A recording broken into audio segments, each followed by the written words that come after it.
Bismillahirrahmanirrahim. Assalamualaikum warahmatullahi taala wabarakatuh. Alhamdulillah. Alhamdulillahirabbil alamin wassalatu wassalam ala sayyidil mursalin wa ala alihi wa sahbihi wa man tabi'ahum bi ihsanin ila yaumiddin. Nawaitu ta'luma wa ta'lim wa naf'a wal intifa wal ifadah wal istifadah wal hatha ala tamassuki bi kitabillahi ta'ala wa sunnati rasulihi wa du'a ilal huda wa dalalata alal khairi wa ibtigha'a mardatihi wa qurbihi wa thawabihi subhanahu wa ta'ala. Allahumma faqihna fid din wa alimna ta'wil. Rabbi shrah li sadri wa yassir li amri wahlul 'uqdatam min lisani yafqahu qawli waj'alni waziran min ahli.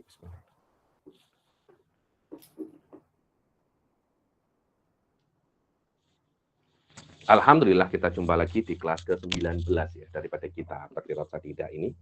Yang lalu kita dah mulai masuk dalam babun najasat dan kita dah menyelesaikan babun najasat. Sekarang belum selesai semua ya. Maksudnya babun najasat dengan makna hal-hal apa saja itu najis. Sekarang kita akan masuk di dalam masalah istihalah. Makna istihalah ini jadi semacam ini. Kita kan mempunyai dua perkara, yang namanya najisul ain dan yang satunya namanya mutanajis. Najisul ain itu memang dia itu aslinya najis, contohnya kencing, berak. Itu najisul ain, memang ainnya itu najis.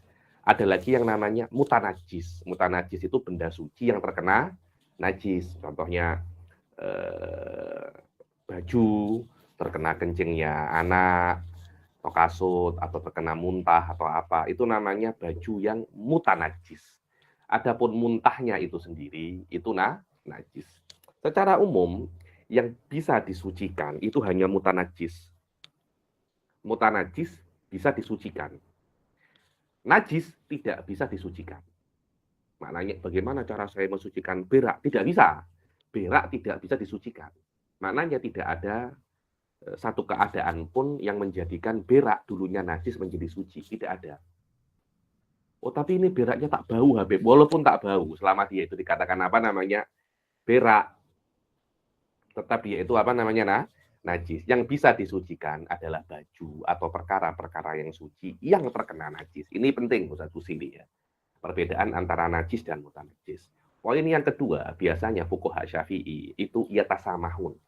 Makna yatasamahun itu mengungkapkan najis dengan mengungkapkan mutanajis dengan ibarat mutanajis, dengan ibarat najis.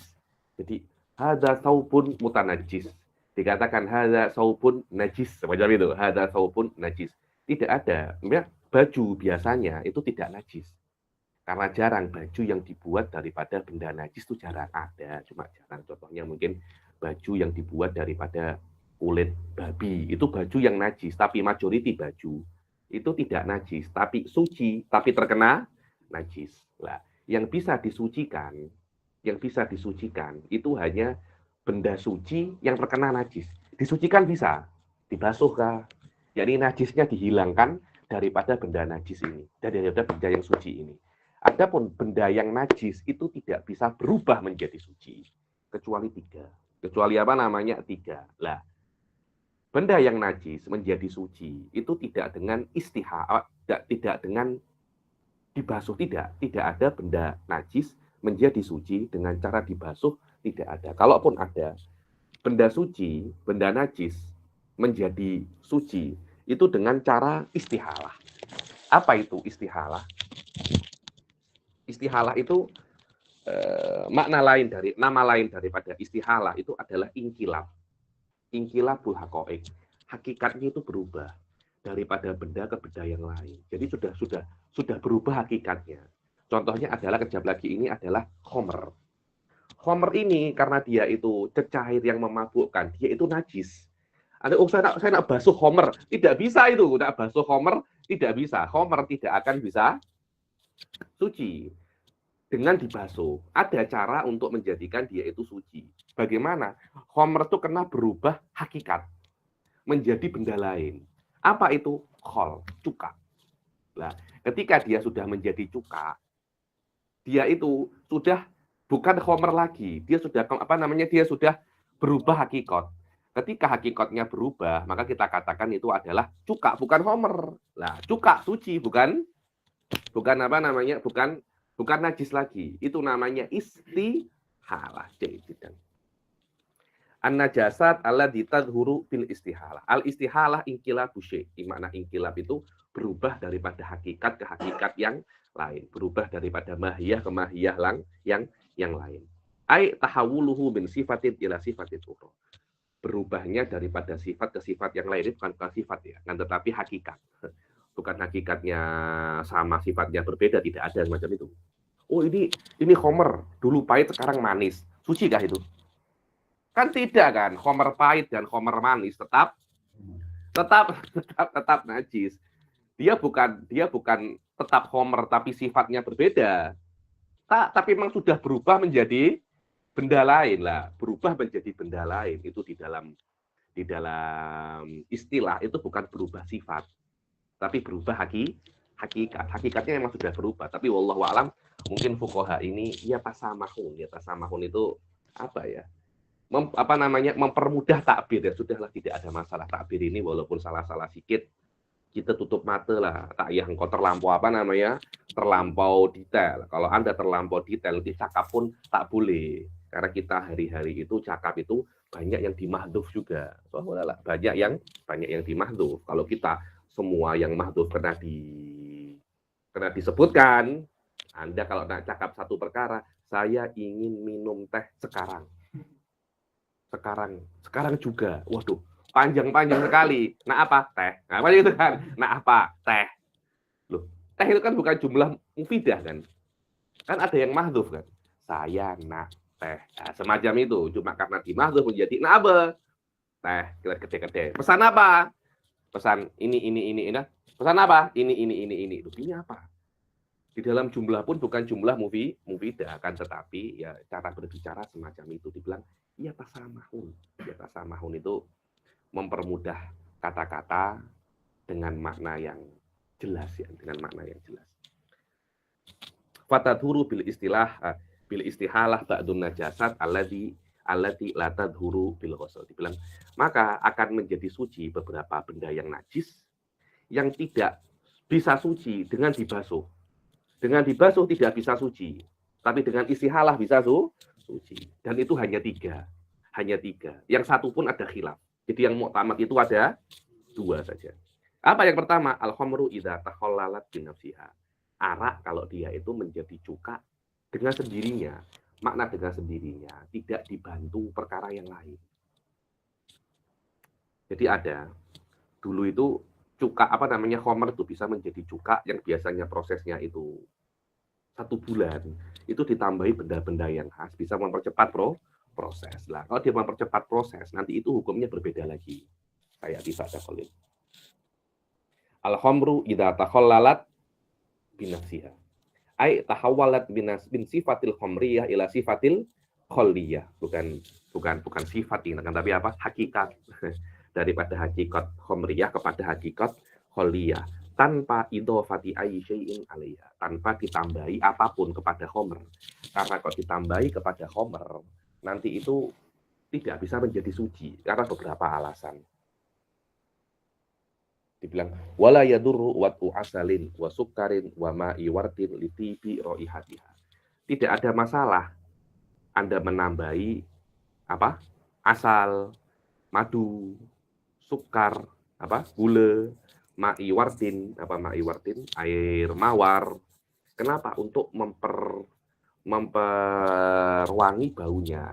Ini tidak mempengaruhi percepatan daripada proses tersebut, akan tetapi mempengaruhi bau setelah proses normalnya itu terjadi. Biasanya fuqaha melihat ini dan dan berpendapat bahwasanya ditambahi benda-benda ini tidak ada masalah. Dibilang fa'in udifa nomor 4, fa'in udifa alaiha syai'un fanantur.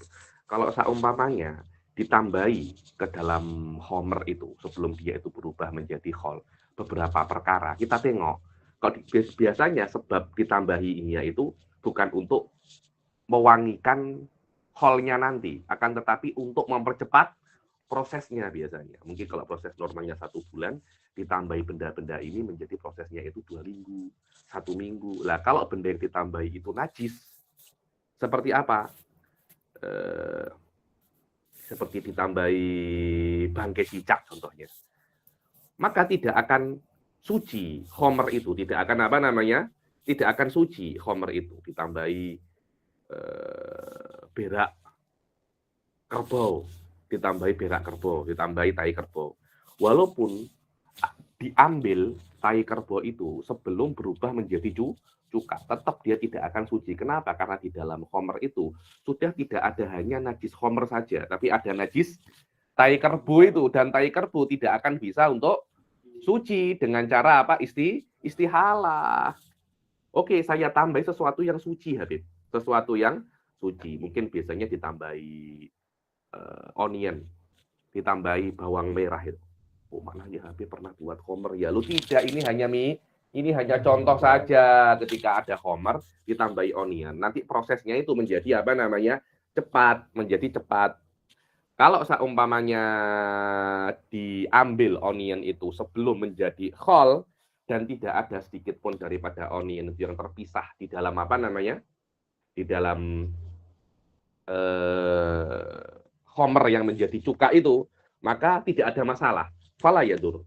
Wa bihadza tadhurul khamru law tahallalat. Dan dengan ini khomer akan suci kalau dia itu menjadi apa namanya? Cuka. Kalau seumpamanya tidak diamik sampai dia itu menjadi cuka, maka akan menjadi mutanajis. Menjadi apa namanya? Jadi menjadi cuka, tapi cukanya menjadi mutanajis dengan onion itu. Kenapa? Karena onion ini terkena homer. Jadi mungkin onionnya apa namanya? Homernya menjadi cuka, tapi cukanya menjadi mutanajis karena terkena onion yang terkena apa? Homer.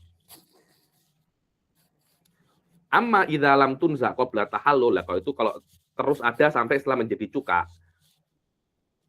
Amma idza lam tunza qabla tahallul au nuzi'at qablahu lakin infasala minha syai'un lam tadhuril khamru bitahallul. Kalau seumpamanya tidak diambil sebelum tahallul, maknanya dia akan terus ada sampai berubah menjadi apa? Khamr. Atau diambil sebelum tahallul, diambil sebelum menjadi cuka, cuma masih ada bagi-bagi daripada onion itu menjadi najis, menjadi mutanajis. Ayo, lam tadhuril khamr bitahallul. Kama qala sahibu Safwati Zubat wa tadhurul khamru idza takhallalat bi nafsiha wa in ghalat au nukilat. Dibilang dan khamr itu akan suci kalau dia itu menjadi cuka dengan sendirinya, binafsiha wa in ghalat. Tahu ghalat ya? Ghalat itu kalau ini khamr. Jadi nanti dia itu khamrnya itu semacam ini. Hanya setengah daripada ini. Kemudian nanti ketika dia menjadi cuka, prosesnya itu dia akan naik. Lah, lepas naik dia akan turun balik. Lah, ketika dia itu naik, samping-sampingnya itu kan mutanajis semua kan. Lah, jadi kan maknanya cuka ini terkena sesuatu yang mutanajis. Tidak ada masalah karena itu memang doruri. Au nukilat. Apa itu nukilat? Dipindah daripada panas ke dingin. Oh, setelah 2 minggu di matahari. Nanti setelah itu apa namanya bukan di matahari, di bawah bumbung. Itu namanya nukilat. Apakah boleh semacam itu? Boleh, tidak ada masalah. Karena fuqaha melihat itu daripada aspek binafsiha. Yang kedua, daripada perkara yang najis yang bisa suci adalah jildul maitati idza dubigo. Jildul maitah. Kulit daripada bangkai, dan sudah dijelaskan di pertemuan yang lalu apa itu bangkai. Bangkai adalah hewan yang tidak bisa dimakan, tapi disembelih tidak dengan zakatun syariah atau tidak bisa dimakan walaupun disembelih. Jadi jildul maitati idza dubigo. Jadi kalau Anda melihat beruang mati. Loh, beruang ini ketika dia mati kan semuanya menjadi najis. Apakah begitu saja Anda tidak manfaatkan? Jangan. Kulitnya bisa Anda manfaatkan. Bagaimana dengan cara Anda mendaburnya? Apa cakapnya Malaysia? Mensamaknya dengan cara Anda mensamaknya. Bagi apa itu makna mensamak? Dibilang izalatu fadolatil jilid. Anda menghilangkan lemak-lemak yang ada di kulit. Jadi kan ada beruang nih mati, Anda kan ada kulitnya, Anda ambil kulitnya. Lah, kulitnya beruang kan ada bulu-bulunya. Bulunya itu kena Anda habisi semua, kena Anda hilangkan semua. Terus lemak-lemak gajih-gajih, ya tahu gajih ya? Gajih itu lemak-lemak yang tahu lemak Anda, yang putih-putih itu.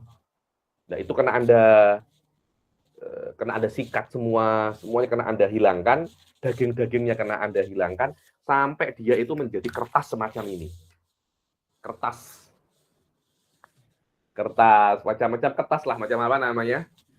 Nipis sangat. Saya cakap pada Syekh Ba'u tuh, waduh, kalau semacam itu, ya raja-raja semuanya menjadi madzhab Maliki semua, saya cakap. Lah kan, raja-raja kan pasti kan ada bawa kot singo. Loh, menurut madzhab Syafi'i itu najis. Itu najis, tak boleh itu. Kenapa? Karena kalau memang itu kot singa, Anda nak dapat, bulu-bulunya kena hilang, semua tidak boleh seperti macam kertas yang pure macam ini. Waduh, saya cakap ada satu dulu kawan saya itu namanya Syekh Yasin Jaja Tunis. Daripada Tunis dia mengatakan, kalau semacam ini raja-raja semua madhabnya apa namanya? Maliki semua. Maliki tidak wajib dabuknya semacam Syafi'i. Mungkin mereka lebih apa namanya? Mereka lebih mudah lagi untuk dapat. Dan setahu saya, wallahu alam, menurut madhab Maliki itu semuanya itu halal dimakan. Ular, singa, itu halal dimakan. Yang tidak halal dimakan itu hanya yang ada di dalam ayat itu loh. Innamal khamru wal maisiru wal ansabu, ya yang ada innama itu hurrimat alaikumul maitu wadamu walahmul khinzir. Itu yang haram. Yang lainnya itu semuanya makruh. Dan dalilnya mereka kuat. Kata-katanya innama itu hasr. Maknanya hanya itu saja yang haram. Yang lainnya tidak haram. Lah Syafi'iyah kok menambah-nambahi perkara yang Allah sudah cakap hanya ini yang haram. Kok Anda tambahi, yakni selain daripada yang dalam Al-Quran, diharamkan dalam Al-Quran, dan ada di dalam hadis-hadis, itu ditakwil menjadi makruh. Karena itu Anda akan melihat di dalam kitab-kitab madhab Maliki itu halal memakan anjing. Anjing halal. Menurut madhab Maliki, kan tidak ada dalil dalam Al-Quran yang mengharamkan anjing, tidak ada. Kucing, ini sup anaconda, oke aja, tidak ada masalah tuh sup anaconda tuh. Menurut madhab Malik, tidak ada masalah. Terus tengok, izalatu fadolatil jilid wa ufunatihi bihirrif. Anda menghilangkan lemak-lemaknya kulit wa ufunatihi. Ufunatihi, apa itu ufunah? Yang busuk-busuknya itu, yang kalau Anda biarkan menjadi busuk, Anda hilangkan semua. Bihirrif. Hirrif itu sesuatu yang pedas. Yang pedas, yang membakar di lidah itu namanya hirrif. Walaupun hirrifnya itu perkara yang najis, tidak ada masalah. Tengok nomor 1. Dan wa yakunu hukmul jildi ba'da dabghi kathaubil mutanajjis. Dan hukum kulit setelah dia itu disamak, hukumnya itu macam baju yang mutanajjis. Anda kalau punya baju yang mutanajjis, caranya Anda mensucikannya bagaimana? Anda basuh, tapi kan baju tetap suci. Begitu pula kulit bangkai setelah Anda dabek sudah menjadi suci yang mutanajis, semacam itu. Suci yang mutanajis. Maka fayadhuru ba'da ghuslihi bima'in tahur. Ai bisyai'in ladi'in. Makna khirif dengan sesuatu yang ladi'. Yalda ini yang Anda tahu kalau makan bisbas, apa bisbas itu? Makan cili. Kan ada punya ada yang macam tusuk-tusuk kan. Yalda itu macam ada yang menyengat. Dia itu namanya ladih. Bisyai'in ladih. Anda kena mensamak dengan sesuatu yang menyengat, yang pedas. Seperti apa? Kalau korodi. Korot ini tai burung merpati. Itu juga menyengat. Maknanya Habib Ali pernah makan tai burung merpati. Itu tidak. Fuqaha mengatakan tai burung merpati itu apa? Hah? Menyengat, pedas. Saya pun juga tidak pernah coba. Merpatinya saya pernah coba. Tainya saya tidak pernah. Kalkorodi wasyab. Saya tak tahu di sini al-korot samarusin. Dia seperti dikatakan korot buah daripada yang saya tahu korot itu bukan buah tapi tainya merpati. Tapi ala kulin sesuatu yang sesuatu yang menyengat sawaun itu semacam buah-buahan walaupun perkara yang najis. Karena kenapa kok dikatakan korot? Fuqaha nak mengatakan bahwasanya cara Anda untuk menyamak itu Anda menggunakan sesuatu yang pedas walaupun yang pedas itu najis tidak ada masalah. Karena itu tainya merpati pun boleh. Wasyab kal qaradi wasyab. Saya tak tahu syab ini apa. Mungkin sebuah benda kok tengok. Syab cuma saya tengok di sini dikatakan wasyab hajarun ma'rufun yusbihu zaj yudbagu bihil julud. Mungkin seperti tawas. Saya tengok di tawas. Mungkin tawas macam ditaburkan kemudian digosok dengannya. Saya kan jualan kambing dulu itu. Sampai sekarang pun masih berjualan kambing, keluarga saya. Saya memang dari dulu itu kecil itu berjualan kambing. Kulit kambing setelah disembelih itu ditaburi garam. Dan saya pun tengok di Google kemarin itu, syab ini apa? Dia bentuknya macam garam bukit. Bentuk dia macam garam bukit. Terus saya tengok lagi, syab itu tawas. Tahu tawas ya? Tawas batu yang untuk nyetek itu loh. Apa cakapnya Malaysia? Hah? Tahu, kita tak tahu kan? Itu tahu. Atau tengok di tengok di Shopee itu. Nak beli tawas, nanti akan keluar tawas. Wallahu alam itu kelihatannya dulu digunakan untuk Digunakan untuk menyamak. Sekarang saya rasa wallahu alam sekarang mungkin sudah ada benda-benda chemical tuh, sudah ada chemical. Ini zaman dahulu bagaimana Anda menyamak kulit yang bangkai. Wa kusyuri ruman, kulit delima. Wallahu alam mungkin kulit delima dipotong-potong kecil-kecil kemudian digosok dengannya. So, walau kana najisan kadzarkil hammam, seperti apa? Kadzarkil hammam. Apa itu dzarkil hammam? Najisnya, beraknya merpati. Fayadhuru dhahiruhu wa batinuhu. Dhabitul jildil ladzi yadhu, yakni setelah Anda samak itu akan suci dhahir dan batinnya. Cuma nanti ada khilaf, apa itu dhahir daripada kulit, apa itu batin daripada kulit. Ada khilaf antara Ibn Hajar wa Romli. Dibilang adz-dhahir ma dhahara min wajhail jilid, yang nampak daripada dua wajah kulit, yang nampak kalau Anda macam ini nampak dengan mata Anda itu namanya dhahir, yang tidak nampak namanya batin menurut Romli. Adapun menurut Ibn Hajar al-Qail bi anna dhahir malaqahu dabik. Maknanya dhahir adalah yang kalau dabik itu sama, dia akan menyentuhnya walaupun tidak nampak. Batin yang tidak disentuh oleh dabir, orang yang mensamaknya, walaupun dia biasanya itu memang tidak nampak semacam itu. Wal akhir al batin. Dhabitul jilid alladzi yadhuru bidabat. Dibilang dobit jilid yang suci dengan menyamak, alladzi najusa bil maut, yang menjadi najis dengan mati. Ai soro bisa babil mauti najisan. Kalau hewan dengan kematiannya menjadi najis. Maknanya ketika hidup dia suci, tapi ketika mati dia menjadi najis. Itu bisa kulitnya bisa disamak. Ayo. Fala yadhuru jildul kalbi wal khinzir. Adapun anjing dan babi dia tidak akan bisa disamak. Ini muktamad Syafi'i ya. Kalau Anda tengok mazhab-mazhab yang lain bisa-bisa saja, tidak ada masalah. Kenapa? Menurut mazhab Imam Syafi'i, karena anjing dan babi itu ketika hidup sudah najis, apalagi ketika ketika mati, ketika najis saja sudah, ketika hidup saja sudah najis, apalagi ketika mati.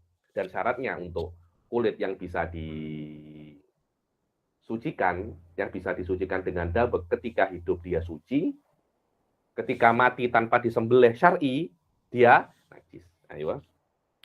Apa tanda-tanda sucinya kulit setelah apa namanya? Setelah disamak.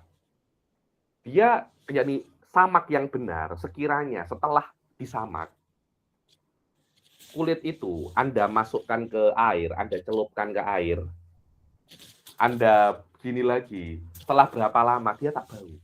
Itu maknanya Anda punya dabek berjaya. Kalau setelah Anda masukkan ke air, Anda celupkan ke air, Anda angkat, Anda tinggal berapa lama macam itu 1 jam, 2 jam, kemudian dia mulai apa?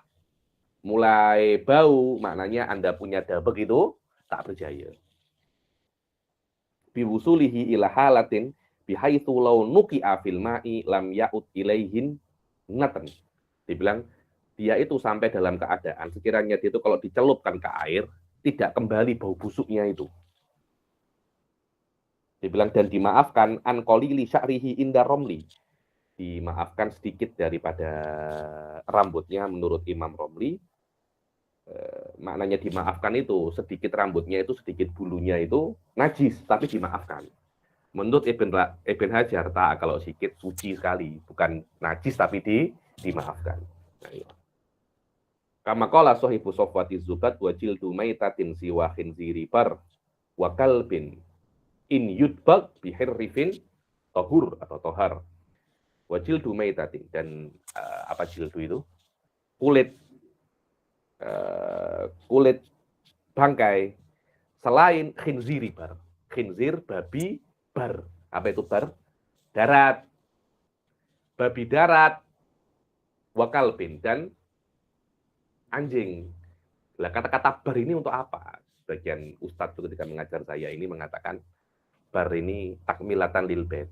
Makna takmilatan lil bait ada lafadznya tidak ada maknanya.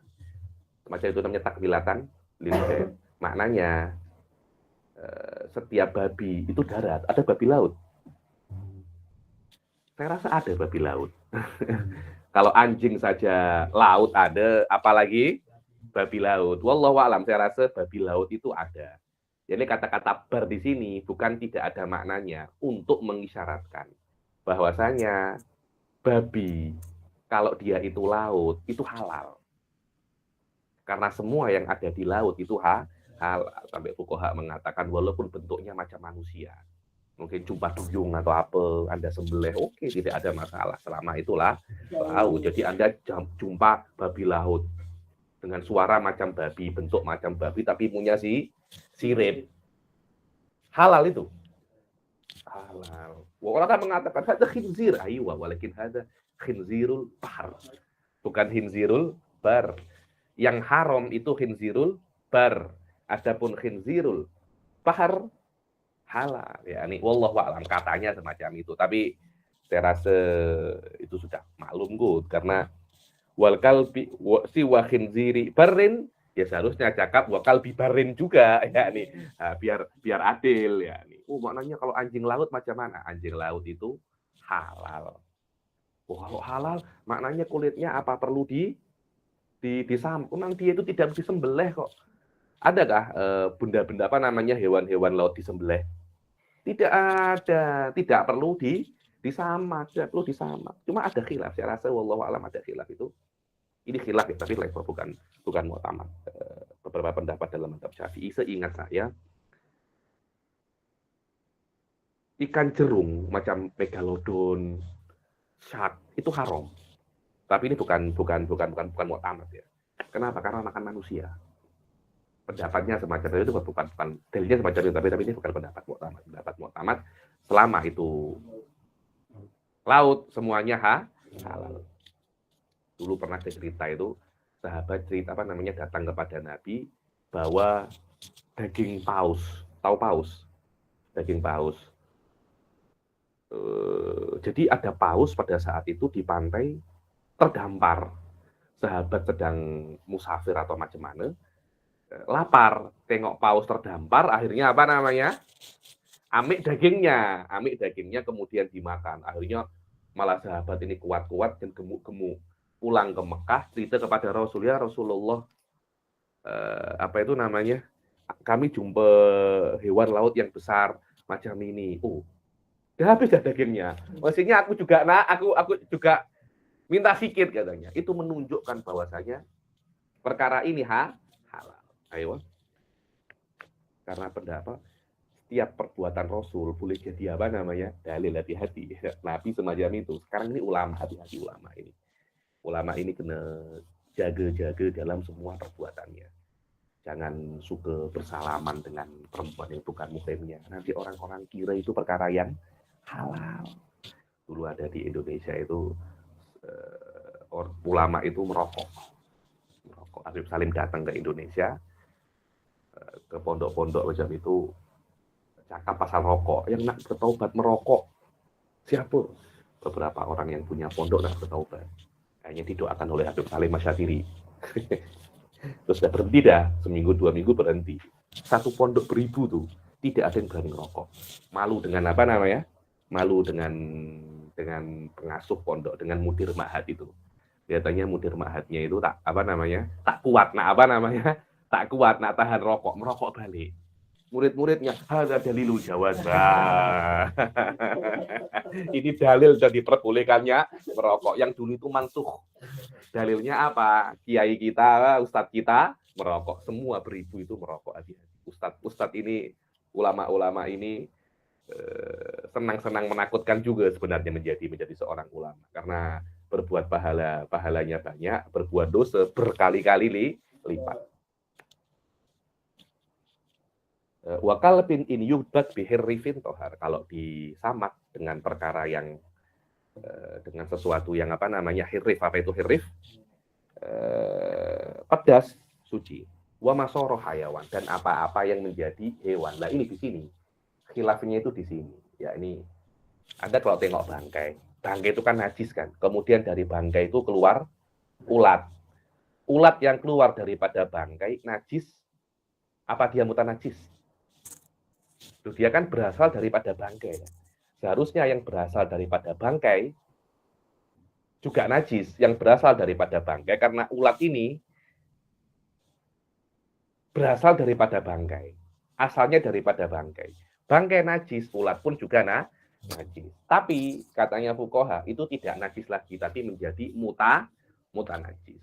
Cuma di sini ada khilaf.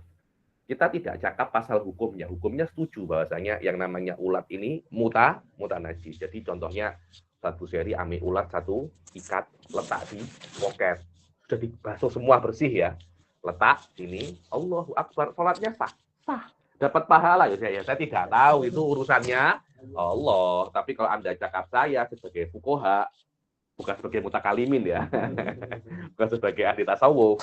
Apakah salat semacam ini sah? Syahadat dan rukunnya semuanya terpenuhi. Nanti ke tasawuf, apakah sah? Tidak. Anda su'ul adab kepada Allah. Karena mungkin ahli tasawuf itu mengatakan sahnya itu tidak sah, maknanya tidak mendapat pahala. Mumtaz. Fuqaha yang lain tidak setuju dengan yang nomor 3 ini. Kenapa? Karena ulat ini bukan diciptakan dari bangkai, tapi diciptakan di samping bangkai. Jadi dia tidak berasal daripada bangkai, tapi diciptakan oleh Allah di samping bangkai. Di samping bangkai belum tentu dari bangkai. Di sini cuma bukan khilaf masalah hukumnya ya. Hukumnya setuju bahasanya ini mutanajis. Cuma khilaf masalah apakah memang ini daripada hal-hal yang najis menjadi suci atau tidak. Kalau dari bangkai iya, najis menjadi suci. Kalau tidak dari bangkai tidak diperbolehkan untuk menjadi contoh. Karena dari awal saya katakan masalah ini yang mu'tamad hanya dua. Satunya ada khilaf.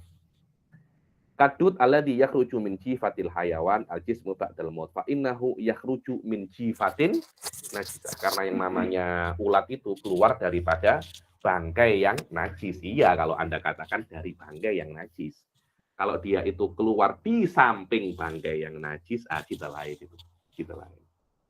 Wa ba'duhum yazidu minan najasat allati taduru bil istihalah, yakni sebagian lagi menambah daripada najis-najis yang suci dengan istihalah, ingkilabud dam labanan wamanian, darah yang berubah menjadi susu, menjadi mani. Loh, susu itu kan sedangkan darah kan, juga asalnya adalah mani. Wa alaqah wa mutuqah, alaqah. Perempuan itu hubungan pun alaqah kan, wa mutuqah. Itu kan hukumnya suci karena walaupun ini darah, tapi dia kan asal daripada manusia kan. Ayo. Wangkila Buddha mitopia miskan ya ini itu. Apa namanya? Darah ruse, darah kijang menjadi apa namanya? Misik kasturi. Wago itu dari kadang ada beberapa. Anda tahu ada namanya ambar. Ambar itu muntah paus. Loh, muntah itu kan najis kan. Tapi muntah paus kita lain, orang cari karena bisa menjadi minyak wangi yang paling best. Dengan ini setelah sudah babul apa namanya? Babul istihalah, babu ingkilabun najasah apa namanya? Syai'an tohiron. Syai'un tohir. Aksamun najasat wa kaifiyatu izalatiyah. Sekarang kita akan masuk di dalam bab yang baru, yaitu macam-macam najis dan bagaimana cara apa namanya mensucikannya. Yang pertama adalah najasah al-mughalladhah.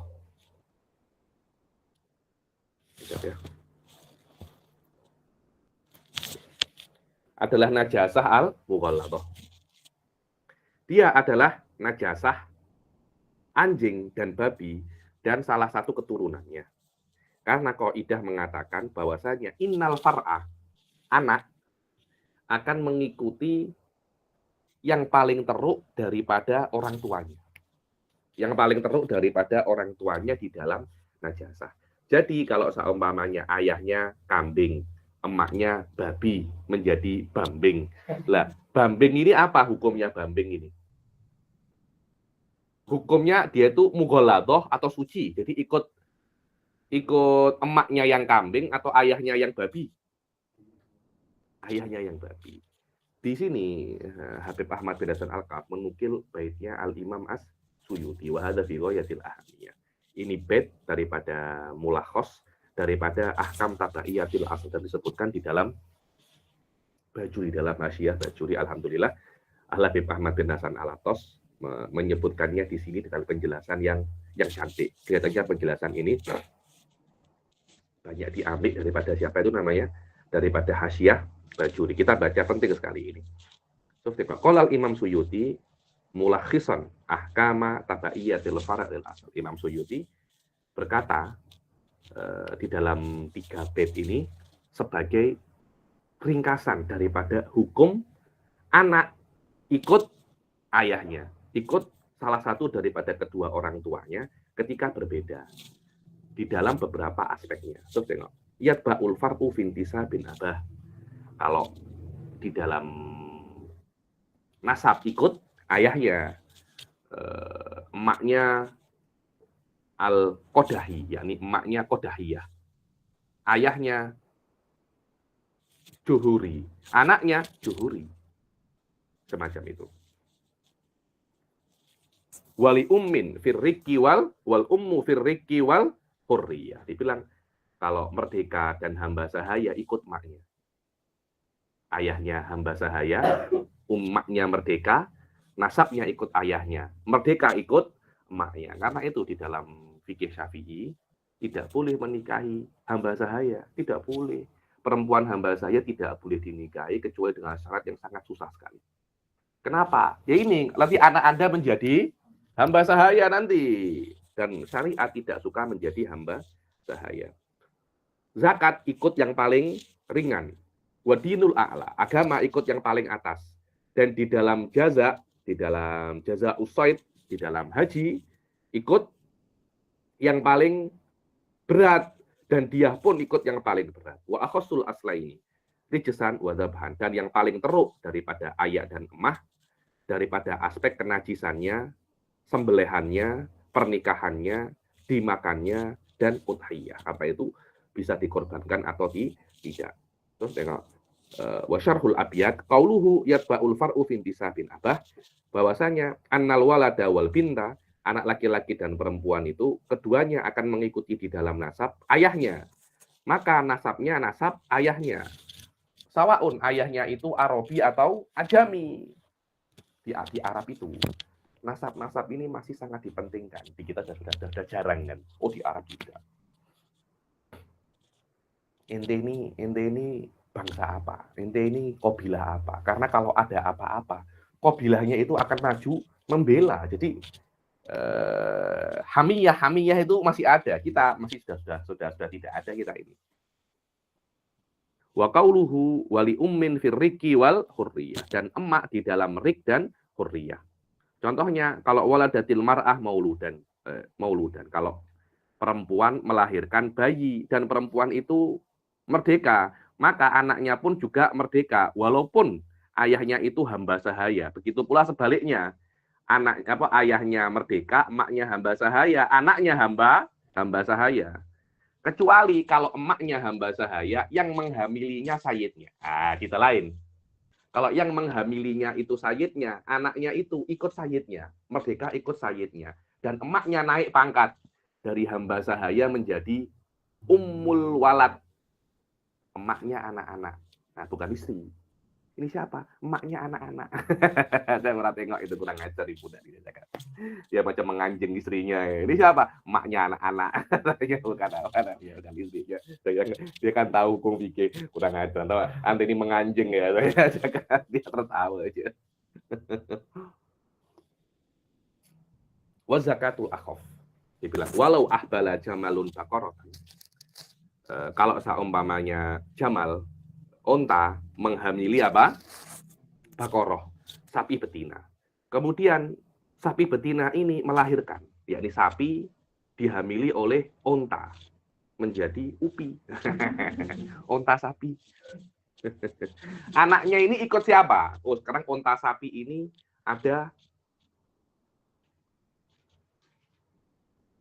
20 ekor. Zakatnya ikut ayahnya, yang itu adalah onta, atau ikut emaknya, sapi. Beza ya. Sapi 30 baru wajib zakat.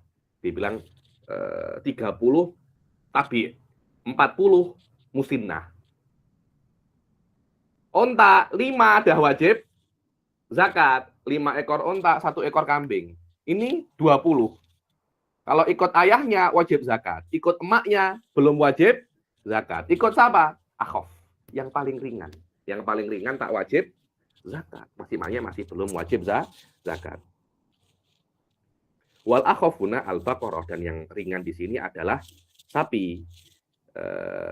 Tak tengok, tak kisah anaknya itu mirip ayahnya atau mirip bapaknya. Oh, anaknya Masya Allah, mukanya macam sapi, tapi semua dia punya punuk. Apa itu punuk Anda? Punya bonggol itu. Kan sapi tak punya bonggol kan. Onta punya bonggol. Jadi mukanya aja mirip emaknya, tapi semuanya mirip ayah. Jadi lebih mirip ayahnya daripada emaknya. Tetap zakatnya ikut emaknya. Wadinul a'la. Walau tazawwaja rajulun muslimun, dibilang kalau seorang laki-laki muslim menikahi dengan perempuan kitabiyah itu adalah Yahudi ataupun Nasrani. Kemudian melahirkan anak, maka anak ini akan mengikuti apa? Ayahnya di dalam agamanya, dihukumi muslim anak ini. Kenapa? Karena Islam itu yang paling tinggi. Islam ya'lu wa la yu'la alaihi. Maknanya agama ikut yang paling atas. Islam, Nasrani ikut Islam. Nasrani, Yahudi ikut Nasrani. Yahudi, Majusi ikut Yahudi. Majusi dan apa itu namanya? Wasani ikut Majusi. Loh, apa bedanya? Iya, Majusi ini dia lebih mulia daripada yang menyembah berhala-berhala itu. Karena ada pendapat mengatakan asal agama Yahudi itu nabi. Yang membawa agama itu nabi, cuma diselewengkan. Dirubah oleh para pengikutnya. Karena itu Majusi itu dikatakan mempunyai syubhatul kitab. Ada syubhah. Dia itu mungkin asalnya yang membawa itu adalah nabi. Ayo. Li'anna fi hadhil mas'alah yatba'ul far'u a'la abawaihi dinan wa huwal ab. Li'annal Islam ya'lu wa la yu'la alaihi. Wa qawluhu walladhi ishtadda fi jazain. Dan yang paling teruk mengikuti yang paling teruk di dalam jaza usaid. Dibilang kalau ada orang itu ihram, umroh ataupun haji, haram baginya itu untuk memburu hewan buruan liar darat. Hewan buruan liar darat yang bisa dimakan. Contohnya dia berburu ruse, berburu apalagi burung, itu termasuk dikatakan apa namanya hewan buruan darat. Burung itu kan apa itu namanya?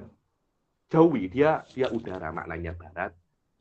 Maknanya darat yang bukan laut, ya nih. Bari, makholafal bahriya, semacam itu. Yang ini sering hal-hal semacam ini dalam fikih sering dipakai. Lu Habib tahu dari mana? Lu guru-guru saya menjelaskan. Ya ini pentingnya Anda belajar dengan guru agar tem-tem semacam ini Anda boleh ketahui tanpa salah paham dan tanpa susah. Mungkin kalau tidak belajar dengan guru semacam ini, Anda akan salah paham 10 tahun. Lepas itu baru paham. Kalau ada dengan guru, hal semacam ini dalam 5 menit, 2 menit sudah settle semua. Penatnya sudah diambil guru-guru Anda. Ketika guru Anda dulu belajar penat, Anda sekarang cuma tinggal apa namanya? Tinggal dapat, tinggal selesainya saja. Kemudian orang yang haji ataupun umroh ini dia berburu hewan. Yang mana hewan ini peranakan, kacuan daripada hewan liar yang bisa dimakan dan tidak bisa dimakan. Contohnya apa? Dia kacuan daripada ruse dan beruang. Tak tahu macam mana rusa dan beruang itu boleh menikah. Tapi ketika rusa nak makan beruang ini jatuh cinta dulu. Akhirnya menikah, punya anak, ruang. Rusa beruang. Diburulah oleh orang haji ini. Haji, dia diburu. Dia ikut beruang. Kalau beruang tidak ada jazaknya, tidak ada samannya. Karena dia itu wahsi, bari, tapi tidak bisa dimakan. Atau ikut rusanya. Tak ikut rusanya. Ikut rusanya.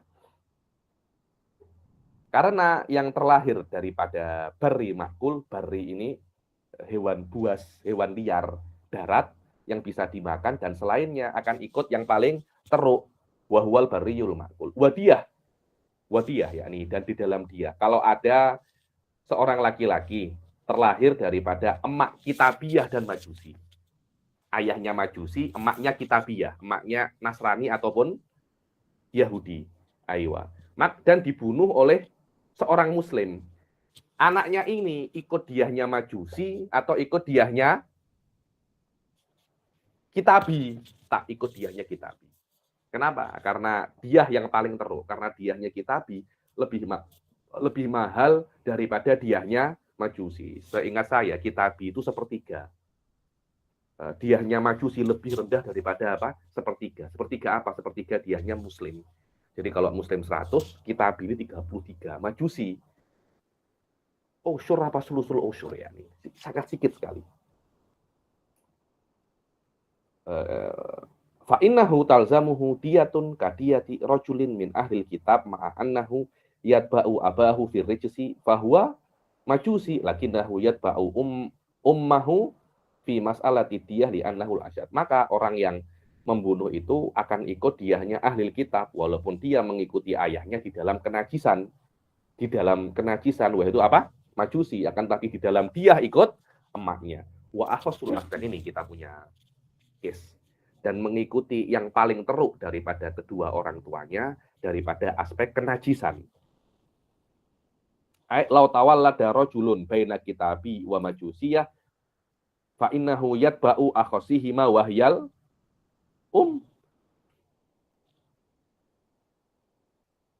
Wallahu alam, ini macam tak ada makna. Yang saya paham akhasul aslen ini di dalam rijsan, di dalam kenajisan.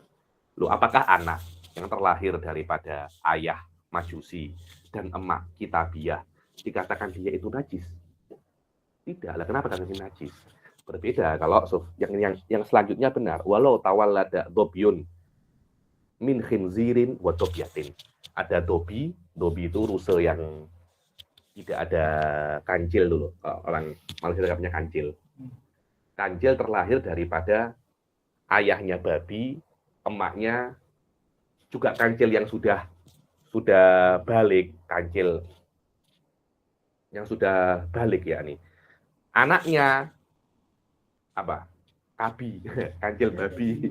Ini hukumnya apa? Najis apa tidak? Najis. Ya ini akhosul aslaini rijisan. Saya pun balik loh, kenapa kok dikatakan anak daripada kitabi dan wasaniyah itu najis? Dia itu manusia, dia tidak najis. Yang najis itu akidahnya. Itu pun najis maknawi, bukan najis hakiki. Maknanya najis akidahnya itu akidahnya salah.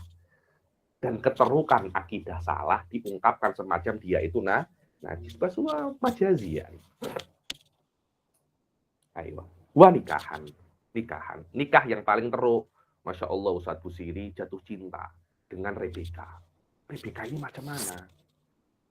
Dibilang Rebeka ini emaknya Kitabiah, ayahnya Hindu. Bolehkah dinikahi? Rebeka ini tidak boleh. Ikut yang paling teruk. Kitabiah dinikahi boleh dengan syaratnya loh ya. Hindu tidak boleh dinikahi abadan, tidak boleh. Walau tawalladat imra'atun kitabiyatun daripada kitabi wawasaniyah. Bilang kalau perempuan dilahirkan, perempuan kitabiyah dilahirkan daripada apa namanya laki-laki kitabi dan perempuan yang wasaniyah, maka tidak diperbolehkan bagi muslim itu untuk menikahinya. Padahal seorang muslim diperbolehkan untuk menikahi perempuan daripada ahlul kitab. Akan tetapi di dalam masalah ini, perempuan ini ayahnya apa namanya Hindu, tidak bisa Anda nikahi karena Hindu menyembah berhala. Kita meyakini semacam itu. Kalau mereka meyakini lain itu urusan mereka. Tapi di dalam agama Islam dihukumi yang menyembah berhala itu menyembah berhala dibilang wasani, dan wasani itu lebih teruk hukumnya di dalam Islam daripada apa namanya daripada kitabi ataupun majusi. Majusi boleh dinikahi, tidak boleh. Tidak boleh, yang dinikahi hanya kitabiah. Wal akal, yakni dalam apa namanya makan. Kalau apa namanya satu kambing dilahirkan daripada tes itu kambing jantan, atan itu keledai betina. Jadi kambing jantan menikah dengan keledai betina. Anaknya apa? Dari nama sendiri. Tidak diperbolehkan untuk dimakan. Kenapa? Karena ikut yang paling teruk. Karena keledai tidak boleh dimakan. Lah keledai liar boleh dimakan. Apa itu keledai liar, Ustaz Busiri? Zebra. Keledai liar itu zebra. Kita di Malaysia cakapnya kuda zebra kan. Kuda belang kan. Indonesia kuda zebra. Itu bukan jenis kuda, tapi jenis keledai sebenarnya itu. Li'annahu fi hadhil masalah tatba'u syatu akhassa abawaihi aklan wahyal atan. Atan tidak boleh untuk dimakan. Keledai betina, keledai yang bisa untuk angkat-angkat tidak boleh dimakan. Kenapa Habib bisa tidak tahu? Hadisnya ada semacam itu, fuqaha cakap semacam itu. Hikmahnya apa? Yaitu tanya Allah sendiri, jangan tanya saya. Wal udhiyah, apakah boleh untuk dikorbankan? Dibilang kalau satu musinnah itu adalah bakor yang umurnya itu 2 tahun seingat saya itu. Ada tabi, ada musinnah. Tabi itu setahun, musinnah itu berapa? 2 tahun. Atau tabi itu 2 tahun, musinnah 3 tahun. Saya lupa antara itu. Yang mana musinnah itu lahir daripada bakor wahimar. Daripada apa? Bakor daripada sapi dan keledai. Keledai yang apa? Yang wahsi. Bukan keledai biasa, tapi keledai liar. Apa itu? Kuda belang. Jadi sapi jatuh cinta kepada kuda belang. Punya apa namanya? Anak zebra sapi. Zebra sapi itu. Apakah boleh dia disembelih? Kalau dia ikut ayahnya boleh karena sapi. Sebagai disembelih sebagai korban ya, sebagai korban. Kalau dimakan boleh, dua-duanya boleh dimakan karena dua-duanya halal dimakan. Masalahnya tidak semua yang halal dimakan boleh dikorbankan. Contohnya burung merpati, dikorbankan tidak boleh dimakan halal. Oh, maknanya dikorbankan haram, bukan haram. Tidak sah korbannya. Kalau Anda korban dengan burung merpati, tidak dianggap korban, dianggap sodako. Pahalanya berbeda nanti. Pahalanya korban lebih besar daripada pahalanya sodako. Fala tasihhu tadhiyah biha, maka tidak boleh untuk dijadikan korban. Kenapa? Karena anak di dalam keadaan ini akan mengikuti orang tuanya yang paling teruk. Apa itu? Kuda belang. Karena kuda belang tidak bisa dikorbankan. Dan tidak boleh dikorbankan, tidak boleh berkorban dengan kuda belang. Karena berkorban itu hanya 3 saja. Onta, lembu, dan kambing. Ayo.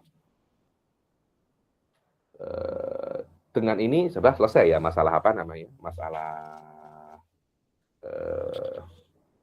intisabul far, masalah hukum far ini. Nah, terus kita baca apa namanya najasah mughalladah ini.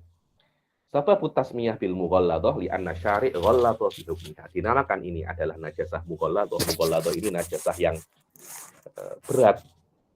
Ghalid ini tebal, pekat. Dikatakan ini najasah yang berat ya karena syari' memberatkan hukumnya. Bagaimana cara untuk menghilangkannya? Tadhurun najasatul mughalladah bisabi ghusalatin ba'da izalati ainiha ihdahunna biturab. Najasah mughalladah itu akan suci dengan cara 7 kali basuhan.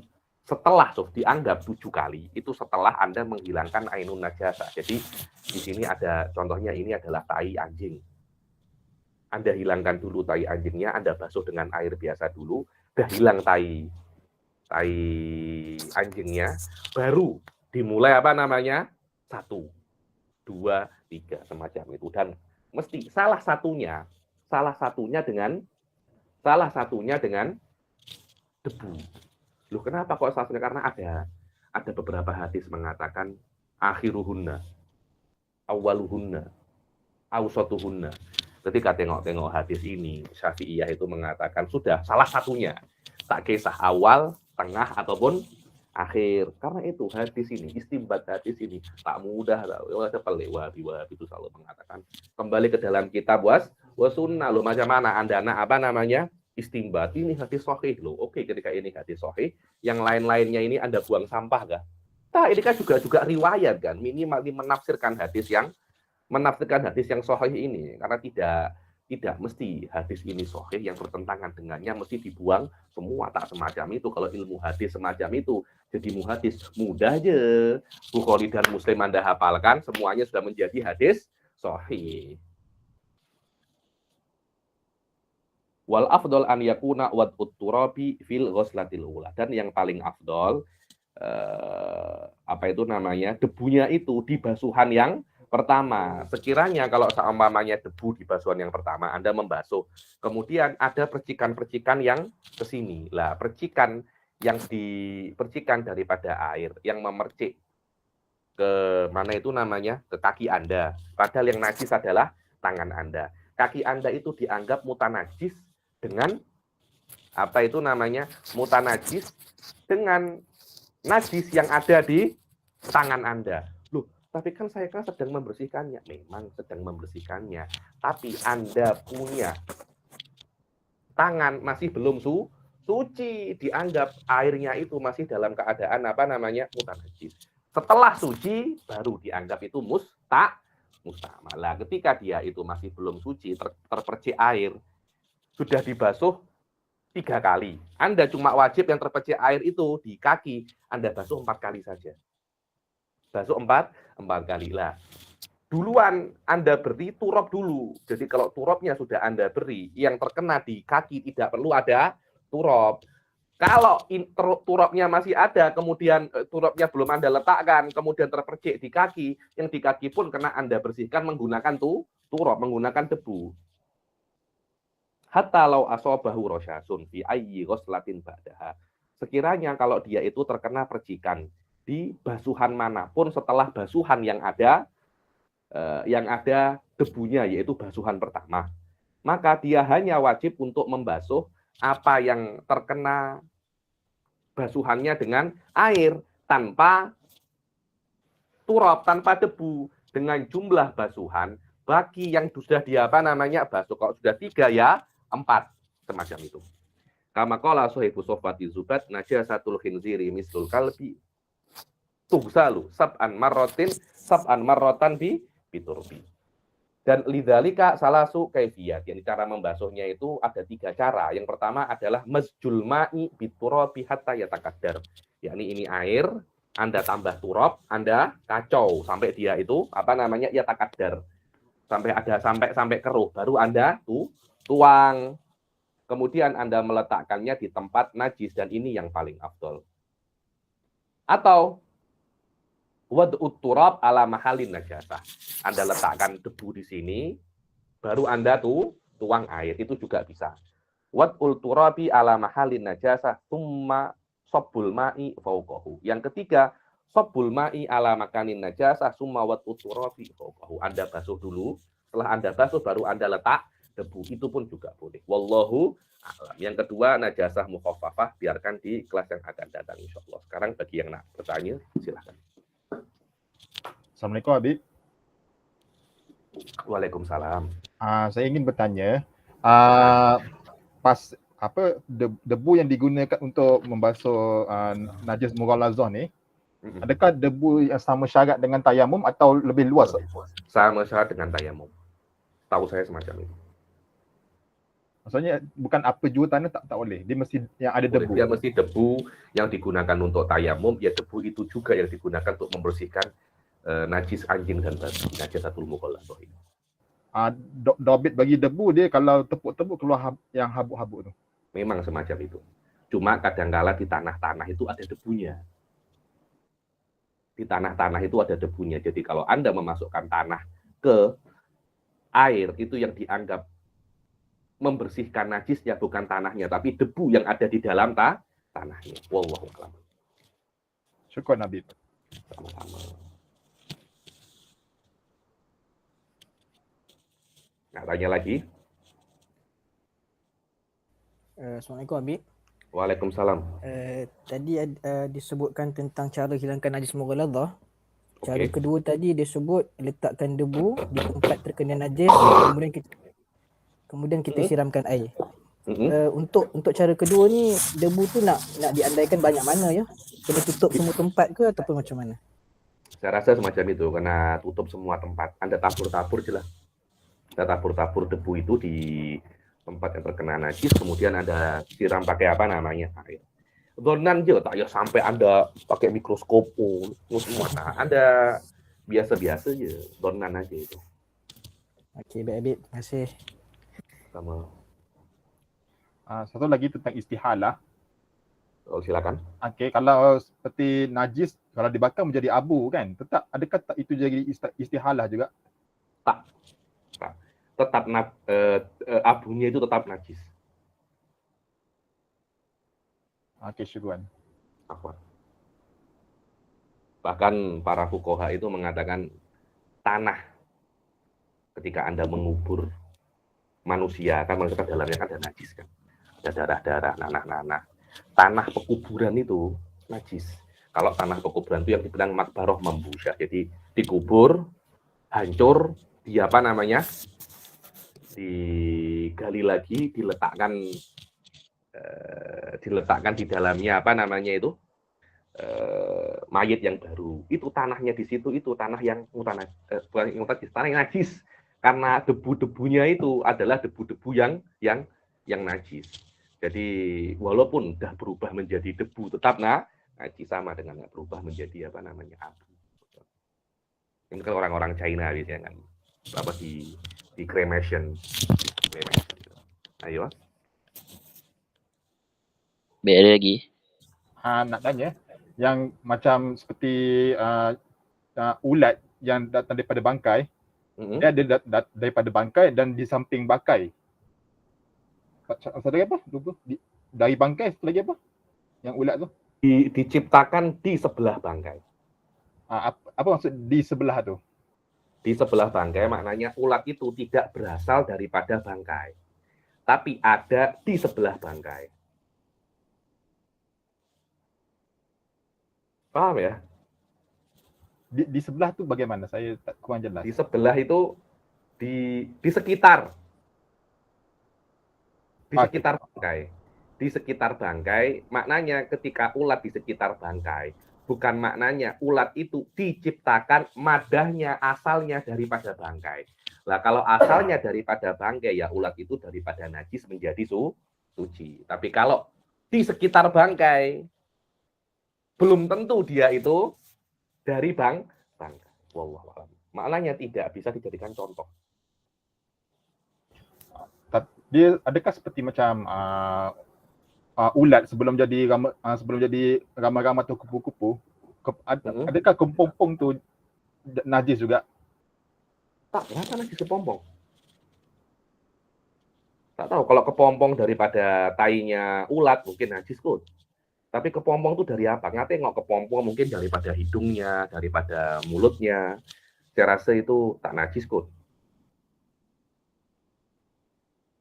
Wallahualam. Okey, terima kasih. Sama-sama.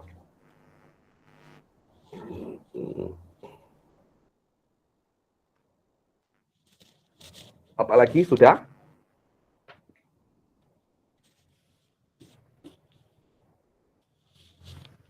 Ustaz Tamar? Silakan Ustaz Busairi. Ini ada satu yang tanya Ustaz Busairi ini. Apa? Berubah hakikat ke alat yang kalau kulit itu hakikat yang berubah. Apa? Kulit Ya nih pertanyaan penting ya nih kalau menjadi istihalah di dalam khomer dirubah hakikatnya menjadi cuka. Lah kalau kulit berubahnya di mana? Takalam alil fuqaha itu. Kulit sebelum disamak itu bisa dimakan. Dibilang hakikatul lahm, yakni luhumiyah, lahmiyah. Setelah didabag berubah menjadi hakikatul saubiyah wal libasiyah. Itu sudah bukan menjadi kulit lagi. Karena sekarang ini kulit dimakan. Ini kemarin belikan saya salmon fish. Tahu di Indonesia itu ada kerupuk, namanya kerupuk ramba. Kerupuk kulit lembu. Pernah tengok? Pernah makan? Oh banyak, tengok di gede-gede Indonesia di sini. Namanya kerupuk ramba. Itu daripada kulit lembu. Kampung saya, pengrajin kerupuk kulit lembu yang paling best satu Indonesia. Itu daripada kulit lembu, maknanya bisa dimakan. Anda boleh makan kulit. Jangankan kulit, saya tadi itu dengan Muhsin tuh nak makan tunjang, urat. Urat. Maknanya kulit itu bisa dimakan. Nah, setelah Anda samak, dia menjadi baju bisa dimakan? Tidak, baju tidak bisa dimakan. Karena itu, tangkolib hakikatul jilid min hakikatin lahmiyah ila hakikatin saubiyah wal libasiyah. Hadza huwa al-khilaf. Wallahu apa? Itu dia, boleh. Suci semuanya itu. Silakan. Satu lagi baru ingat. Istihalah ni dalam yang kita belajar hari ni ada 3 saja dalam perbahasan fiqh. Betul. Adakah fuqaha mazhab Syafi'i yang kontemporari atau akan datang ada istihalah yang terbaru? Atau ia kekal 3 selama-lamanya sampai kiamat? Saya rasa kekal 3 kot. Kekal 3. Yang lain-lainnya tak ada yang baru kot. Tak tahu saya. Setakat ini hanya 3 ini. Tapi kalau nanti mungkin ada fuqaha yang baru. Kemudian tengok ada beberapa case yang baru. Mungkin dia akan tengok daripada sabab istihalah ini, yaitu berpindah daripada hakikat ke hakikat yang lain. Mungkin 2 ini hanya contoh daripada kaidah kuliah ini. Nanti mungkin akan ada beberapa perkara yang lain. Mungkin saya tak tahu, wallahu alam. Saya pernah dengar ada kotoran berubah menjadi stick. Saya pernah baca artikel semacam itu. Saya tak tahu, saya rasa macam tak boleh kok, tak boleh semacam itu. Tapi kalau ada fuqaha cakap semacam apa yang saya katakan tadi itu, layak pun tak jauh. Saya sendiri tak bisa untuk jazm. Tapi apa yang Anda tanyakan masih di dalam ranah ijtihad. Saya rasa kalau ada orang ijtihad di situ, boleh. Wallahu a'lam. Syukran Habib. Afwan. Rasa dah tak ada Habib. Cukup. Kita akhiri sampai sini. Bila topik wal hidayah wa ridha wal inayah. Assalamualaikum warahmatullahi taala wabarakatuh.